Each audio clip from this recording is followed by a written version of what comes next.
My name is Gerardo, and my teammates' names are Vincent and Asma, and we worked on a project called Research-RAG, aka Retrieval Augmentation Generation. So here are some questions about our project and information about it. So number one, why MongoDB over traditional SQL? MongoDB Atlas is the only mainstream database that runs vector search and full text BM25 search in the same query pipeline, which is exactly what a hybrid retrieval needs. Use that later there in the demo at the very end. In our tech stack, so our front end was React and Vite, a Tailwind CSS v4 with a custom academic theme, and plain JavaScript, no TypeScript overhead. Backend was Node.js 20 plus with Express.js, PDF parse for PDF ingestion, JS tick token for token accurate chunking, and Multer for multi-part PDF upload, streams, and NDJSON progress back to the browser. Database and search, so we used MongoDB Atlas, Native Atlas for vector search, BM25 full text search, and finally reciprocal rank fusion for hybrid ranking. We used AI and machine learning, so we used Google Gemini API, Gemini embedding 001 for embeddings, and Gemini 2.5 Flash for answer generation. For authorization sessions, we use pcrypt.js for password hashing, Express session can connect Mongo for persistent 14-day session stored in MongoDB, and HTTP only same site equals lax cookies. So why we chose these technologies, we use React and Vite for instant hot reload, modern ES modules, zero configuration, perfect for academic field, single page app. We use Tailwind for design token driven theming that lets us ship a polished, unique academic aesthetic fast. Node and Express, JavaScript into and keeps context switching low and lets us share validation logic. Express is minimal and stable. We use MongoDB Atlas. It is the only managed database with native vector and text search in one pipeline. Our hybrid architecture needs this. Google Gemini, best-in-class symmetric embedding test types. We also used RF, rank-based fusion is tuning-free, ignores raw score magnitudes, so vector scores and BM25 scores combine cleanly, and bcrypt and MongoDB sessions, battle-tested, sessions persist across server restarts and scale horizontally.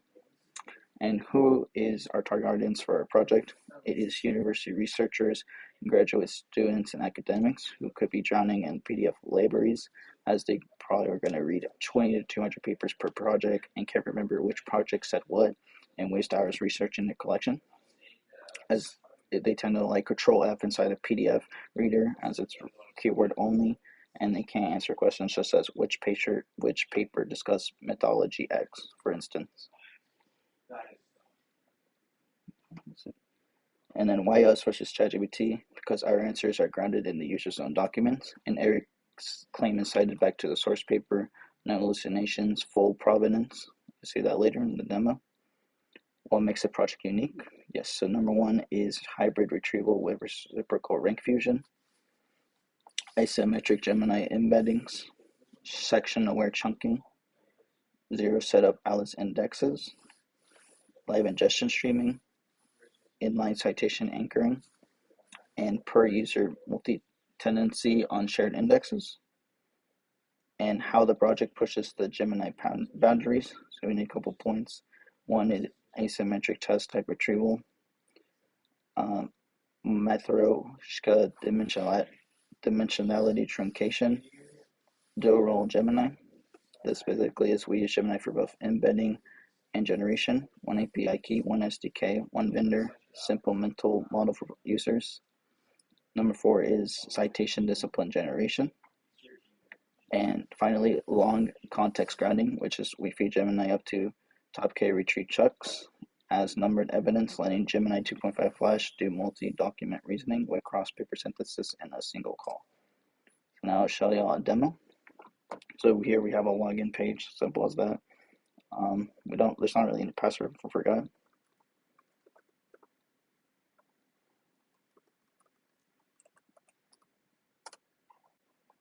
There's a sign-in page. So right here, So more specifically, I would say with this project, like I said with the earlier question, when you're given a research question, it was specifically um, like if we were given research papers, right? Like if we have to, let's say, read five, and the topic at hand would let's say like we want to make sure we find information for that topic, and like if we're reading like multiple research papers and we happen to forget like which topic discussed that, that's where this is where our project comes in. So here we'll say a question. So we'll say, what role does Flick play in a modern data payment pipeline? Right, that's our research question. We have a filter button here to see, just to make sure that there's a year range, and like we want to make sure instead of paper from 1970, let's go for more recent papers. So we'll go, let's say 2010 to 2026. It would only get accept research papers that are from between those years. And I would like to add a file.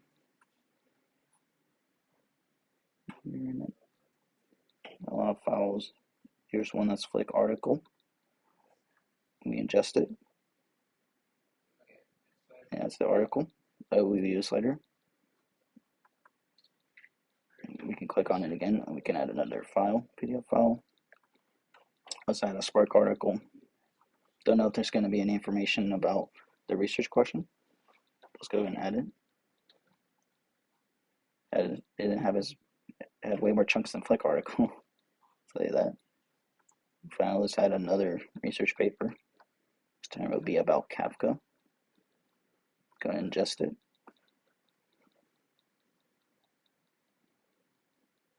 And one was 37. So Spark article is pretty big.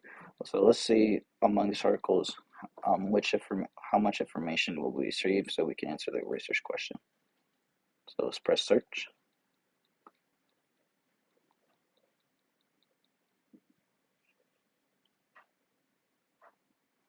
It might take a little bit.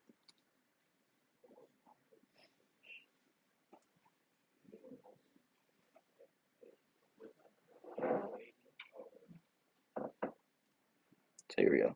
You can see here it provides us an answer to the research question, and it gave us some key findings from across the research papers. So that way, you're not individually going to search your article, commending it for a keyword like Flick or maybe like modern data streaming pipeline to at least get an answer. And you have all the information right here to answer your question. Thank you.